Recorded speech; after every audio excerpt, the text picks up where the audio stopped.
Saudara-saudara yang saya kasihi, jumpa lagi dengan saya Pendeta Mungki Sasmita dalam Renungan Harian GKI Sangkrah. Mari kita awali dengan doa.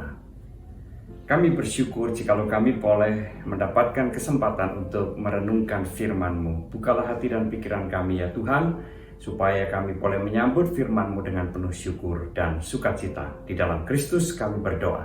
Amin. Nah, saudara yang saya kasihi, apa yang akan terjadi apabila kata-kata sudah tidak dapat dipercaya lagi?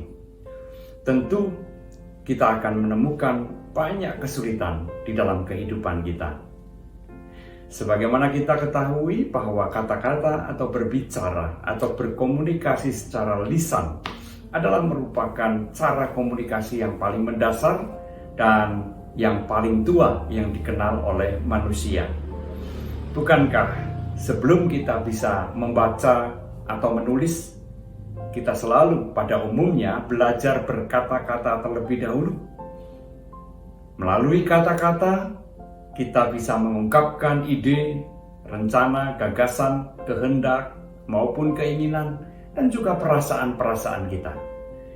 Dan seringkali komunikasi dengan kata-kata secara lisan tadi dirasa paling pas untuk mengungkapkan semuanya itu, karena disertai dengan intonasi, disertai dengan tekanan suara dan sebagainya, sehingga memudahkan orang untuk memahami apa yang kita sampaikan melalui kata-kata tersebut. Nah, kalau kata-kata itu sudah tidak bisa dipercaya atau tidak dipercaya, itu berarti bahwa kata-kata dianggap sudah tidak lagi mengandung kebenaran. Sesuai yang saya kasihi, gambaran semacam itu atau gambaran yang mengerikan itu juga muncul di dalam kitab Zakaria pasal 13 ayat yang ketiga, yang akan saya bacakan demikian. Dan apabila seseorang masih tampil sebagai nabi, maka ayahnya dan ibunya yang telah memperanakkan dia akan berkata kepadanya, "Janganlah engkau hidup lagi, sebab yang kau katakan demi nama Tuhan itu adalah dusta."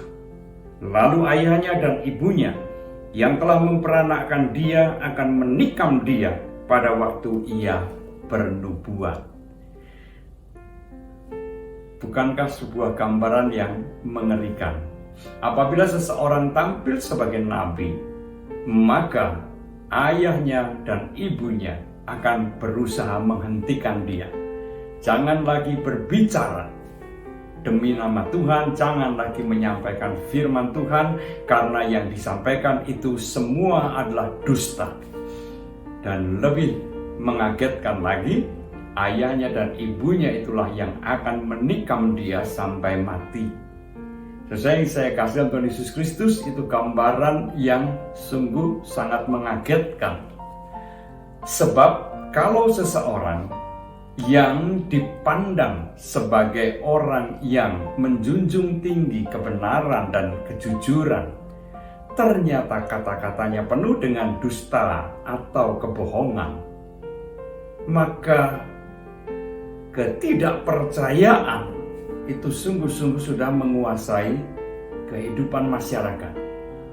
Dan kehidupan yang semacam itu sungguh merupakan kehidupan yang sangat suram, sangat menakutkan.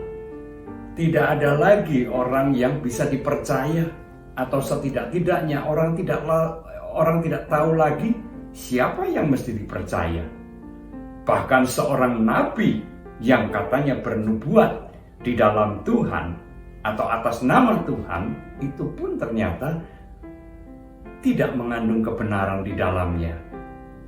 Nah, sesuai yang saya kasih di dalam Tuhan Yesus Kristus, kalau kita sebagai orang tua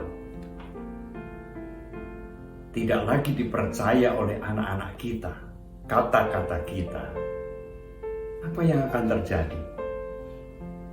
Anak-anak kita akan tumbuh tanpa arah dan pegangan yang jelas. Boleh dikatakan anak-anak kita tumbuh dengan liar, karena tidak memiliki keteladanan dari orang tuanya. Dan ini sungguh keadaan yang sangat mengerikan. Hal yang sama juga akan terjadi ketika kata-kata kita tidak dipercaya dalam relasi sosial kita dengan orang lain. Hidup menjadi akan semakin sulit ketika tidak seorang pun mau dan bisa mempercayai kata-kata yang kita ucapkan. Karena apa yang kita ucapkan dianggap penuh dengan dusta atau kebohongan. Nah, saudara-saudara yang saya kasihi, kita juga sadar bahwa memulihkan kepercayaan yang sudah rusak itu tidak mungkin dilakukan dalam waktu singkat, dalam waktu sekejap. Ia tidak semudah membalikkan telapak tangan. Butuh waktu yang lama, tidak jarang bertahun-tahun. Baru kepercayaan itu bisa dipulihkan sedikit demi sedikit. Nah, kalau kita menyadari akan hal itu, maka sungguh penting bagi kita untuk mencamkan. Baiklah kita berhati-hati di dalam berkata-kata, bertanggung jawab di dalam berkata-kata. Karena ketika kata-kata kita sudah tidak dipercaya lagi, di dalamnya sudah tidak ada kebenaran dan kejujuran lagi, maka kehidupan kita akan menemukan banyak kesulitan. Tuhan menghendaki supaya kata-kata kita bisa dipegang, supaya kata-kata kita juga boleh menjadi firman bagi banyak orang dan memberikan keteladanan yang hidup bagi orang-orang yang ada di sekitar kita. Tuhan memberkati kita. Mari kita kembali berdoa. Ajarkanlah kepada kami Tuhan untuk menjaga kata-kata kami, supaya setiap kata yang kami ucapkan boleh sungguh diandalkan, boleh sungguh dipercaya.